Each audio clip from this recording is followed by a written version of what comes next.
दोस्तों, मैं हूं खुशी। आज मैं आप सबको एक राजा और उनकी प्यारी सी बेटी जाया की कहानी सुनाऊंगी। एक बार की बात है, एक छोटे से गांव में एक बुद्धिमान और दानी राजा था। उसकी राजधानी में खुशहाली और समृद्धि थी। राजा की बेटी जया बहुत ही सुंदर और साहसी थी। उसकी खुशनुमा मुस्कान सभी के दिलों को जीत लेती थी। वह हर रोज अपने गांव के बच्चों के साथ खेलती और उनको सिखाती थी। गांव में एक पुरानी पुस्तक की कहानियों की चर्चा हो रही थी। उस पुस्तक में एक ऐसी कहानी थी जिसमें एक जादुई झाड़ू के बारे में था, जिसे व्यक्ति चाहे तो उसकी मनचाही चीज बना सकता था। इसे पाने के लिए वह व्यक्ति को वहां कुछ खास चुनौतियों का सामना करना पड़ता था। राजा ने सोचा कि यह झाड़ू अगर उसके पास होती तो वह अपनी प्रजा के लिए बहुत कुछ कर सकता था। उसने अपनी बेटी जया से इस झाड़ू को पाने के लिए चुनौती लेने का फैसला किया। राजा ने जया को बुलाया और कहा, बेटी जया, तुम्हारे पास 3 दिन हैं। तुम्हें गांव के सभी लोगों की मदद करनी है और उनकी समस्याओं को हल करना है। तब मैं तुम्हें वह झाड़ू दूंगा। जया ने अपने पिता की इस चुनौती को स्वीकार किया। वह गांव के हर व्यक्ति के पास गई और उनकी मदद की।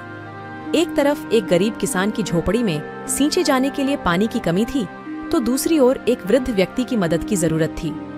जया ने सभी की मदद की और उनकी समस्याओं का समाधान किया।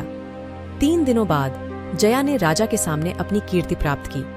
राजा ने देखा कि उसकी बेटी ने सभी लोगों की मदद करके चुनौती को पूरा किया है। उसने जया को उस जादुई झाड़ू से नवाजा। झाड़ू के साथ आत्मसंतुष्टि के साथ जया गांव के लोगों की सहायता करने लगी।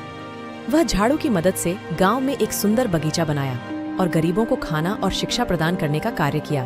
एक दिन एक बारिश के दिन में जया ने झाड़ू को बगीचे में छोड़ दिया और वह बारिश का मजा लेने चली गई।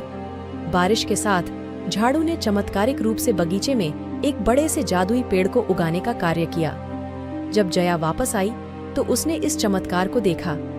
पेड़ ने विशाल फलों से भरे थे जो हर किसी को समृद्धि और सुख दे रहे थे। झाड़ू की जादुई शक्ति ने गांव को और भी समृद्ध बना दिया। इससे लोगों का जीवन सुखमय और खुशहाल हो गया। इस कहानी से हमें यह सीखने को मिलता है कि सच्ची देने की भावना, सहायता और दया की भावना से ही हम असली जादू बिखेर सकते हैं। जब हम दूसरों की मदद करते हैं तो हमारी मदद से हमारी भी मदद होती है, और जब हम अपनी सारी मेहनत और भलाई के लिए काम करते हैं तो आखिर में हमारा वो भला हमें ही मिलता है। दोस्तों, ऐसी ही रोचक कहानियां सुनने के लिए मेरे चैनल को सब्सक्राइब करना न भूलें। धन्यवाद।